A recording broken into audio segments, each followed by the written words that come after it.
Hello everyone, welcome back to Commerce Point. आज की इस वीडियो में हम डिस्कस करेंगे कॉस्ट अकाउंटिंग के एमसीक्यूज़, राइट। अगर आपको वीडियो अच्छी लगे तो मुझे कमेंट बॉक्स में ज़रूर बताना सो दैट हम इस टॉपिक पर और वीडियोस बना सकें, राइट। चलिए जल्दी से स्टार्ट करते हैं हमारी first topic, that is the MCQ on cost accounting. एक सेकेंड, ये मैं पेन जो है उसको सिलेक्ट कर लेती हूँ, राइट। ओके, सो हमारे पास सबसे पहले है basic objective of cost accounting is. So cost accounting क्या होता है?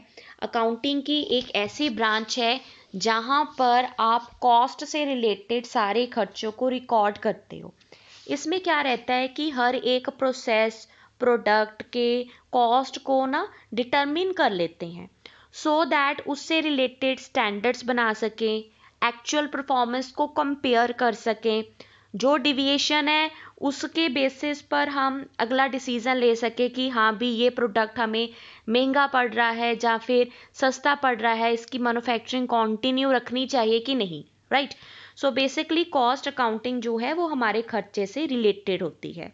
सो पहला ऑप्शन है टैक्स कंप्लायंस, नहीं जी, टैक्स से रिलेटेड तो नहीं है। फाइनेंशियल ऑडिट, नहीं, ऑडिट का काम नहीं है। यस, कॉस्ट एस्टेनमेंट होगा, ठीक है। So C is the right option. Basic objective of cost accounting is, आप कॉस्ट को डिटरमिन करेंगे।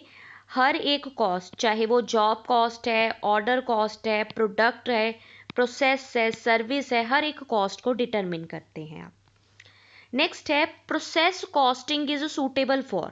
सबसे पहले तो आपको पता होना चाहिए प्रोसेस कॉस्टिंग जो है वो कैसी इंडस्ट्री में सूटेबल होती है। सो प्रोसेस कॉस्टिंग जो है वो हमारी कोई भी ऐसी इंडस्ट्री जहाँ पर होमोजीनियस प्रोडक्ट को मैन्युफैक्चर किया जाता है। होमोजीनियस का मतलब है जहाँ पर एक जैसे प्रोडक्ट को मैन्युफैक्चर किया जाता है, वहाँ पर प्रोसेस कॉस्टिंग एप्लीकेबल होगी, राइट। सो हॉस्पिटल, नहीं, ये गलत आंसर है, क्योंकि हॉस्पिटल के केस में हर एक पेशेंट जो है उसकी अलग डिसीज़ होगी, अलग रिक्वायरमेंट होगी, तो ये तो ऑप्शन नहीं हो सकता। Oil refinery, yes, oil refinery में सिर्फ ऑयल ही एक प्रोडक्ट है और वो होमोजीनियस नेचर का होगा। सेकेंडली, जो आपकी प्रोडक्शन का फ्लो है, प्रोडक्शन का फ्लो क्या रहेगा? कॉन्टिन्यूस रहेगा, right. The production flow will be continuous, इसलिए उस केस में you can follow the process costing, right. So इस क्वेश्चन का राइट ऑप्शन जो है वो रहेगा ऑप्शन बी। नेक्स्ट है हमारे पास cost classification can be done in how many ways. तो हमारे पास बहुत सारे तरीके होते हैं, जैसे कि वेरिएबल कॉस्ट भी रहती है जो कि नंबर ऑफ यूनिट मैन्युफैक्चर के अकॉर्डिंगली चेंज हो जाती है। फिक्स्ड कॉस्ट भी रहती है जिसका कोई इफेक्ट नहीं पड़ता कि जितने मर्जी यूनिट बना लो, वो तो पड़ेगी ही पड़ेगी, ठीक है। तो वो फिक्स्ड होगी, वेरिएबल होगी, संक कॉस्ट होगी, अपॉर्चुनिटी कॉस्ट होगी, तो बहुत सारी कैटेगरी की होती है, इसलिए D will be the right option. Next है हमारे पास द कॉस्ट विच कंपनी इंकर even after the closing down. So shut down के बाद, क्लोजिंग डाउन के बाद भी जो कॉस्ट होती है उसको हम क्या कहते हैं? That is the shut down cost. So D will be the right option. मैंने हर एक क्वेश्चन के बाद ना उसकी डिटेल में एक्सप्लेनेशन भी लिखी है कि ये रीज़न क्यों है। अगर आप डिटेल में पढ़ना चाहते हैं ना तो आप वीडियो को रोक कर यहाँ से समझ भी सकते हैं। अगला है direct expenses are also called as. Direct expenses को हम चार्जेबल एक्सपेंसेस भी कहते हैं, जो कि डायरेक्टली आपको प्रोडक्ट को देखने से ही पता लग जाता है। एग्जाम्पल के लिए आप पेन उठा लीजिए, पेन को देखकर आपको क्या लग रहा है? एक प्लास्टिक की बॉडी है इसकी, इसमें इंक का भरा हुआ है, इसका मतलब ये क्या? मटेरियल। सो मटेरियल जो है वो आपकी कौन सी कैटेगरी में आ जाता है? That is under the category of direct expenses. तो प्रोडक्ट को देखते ही जो खर्चे पता लग जाते हैं ना, जैसे लेबर, फैक्ट्री के जितने भी एक्सपेंसेस होते हैं ना, वो भी डायरेक्ट कैटेगरी में आते हैं, ठीक है। तो वो भी हम, फैक्ट्री जो है that is also under the direct category, right.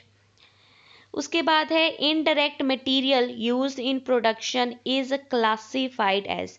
Material तो है ना, ठीक है, मटेरियल जो है वो फैक्ट्री से रिलेटेड होगा, इसलिए उसको फैक्ट्री ओवरहेड में ही डाल देते हैं। ये देखिए डी जो है वो राइट ऑप्शन है। Indirect material used in production is classified as factory overhead. Indirect material are material which is used in production process but are directly traceable। ठीक है ना, मैंने यही आपको पॉइंट बताया, मैंने ट्रेसेबल ही बोला था। पेन है, पेन को देखा, ट्रेस कर लिया, तो इसमें इंक है, इसमें लेबर भी लगी होगी, है ना, तो वेजेस भी पे किए हैं। वेजेस किससे रिलेटेड है? फैक्ट्री। तो फैक्ट्री का जो इलेक्ट्रिसिटी का बिल है वो भी इसमें ही इंक्लूड होगा। जो आपने मशीन्स चलाई हैं, मशीन में जो ऑयल डाला है वो भी इसी से रिलेटेड होगा, राइट। उसके बाद है warehouse rent is a part of which cost. तो आपने वेयर हाउस रेंट पे किया है ना, तो वेयर हाउस में सामान क्यों रखा है? सो दैट जब लोगों को उसकी रिक्वायरमेंट हो तब आप प्रोडक्ट को प्रोवाइड कर दो, राइट। इसका मतलब कि वो कुछ ना डिस्ट्रीब्यूशन से रिलेटेड है ना, तो C will be the right option. Warehouse rent is the part of distribution cost.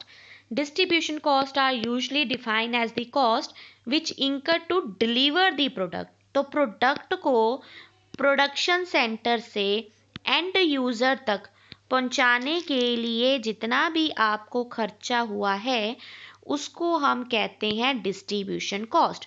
तो कहीं बीच में रास्ते में आपने वेयर हाउस में सामान भी स्टोर कर लिया होगा, तो जो वेयर हाउस का आपका रेंट है that is also under the category of distribution cost, right.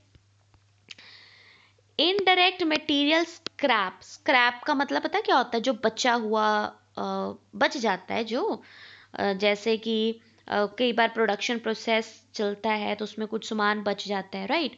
तो वो किससे रिलेटेड है? फिर से मटेरियल आ गया ना, तो मटेरियल फैक्ट्री कॉस्ट से रिलेटेड होता है, तो इसको एडजस्ट भी तुम लोग फैक्ट्री कॉस्ट में ही करोगे, ठीक है। So B is the right option. Indirect material scrap is adjusted along with the factory cost. Factory cost refers to the total cost required to manufacture the goods. This concept is the basis for several cost accounting analysis.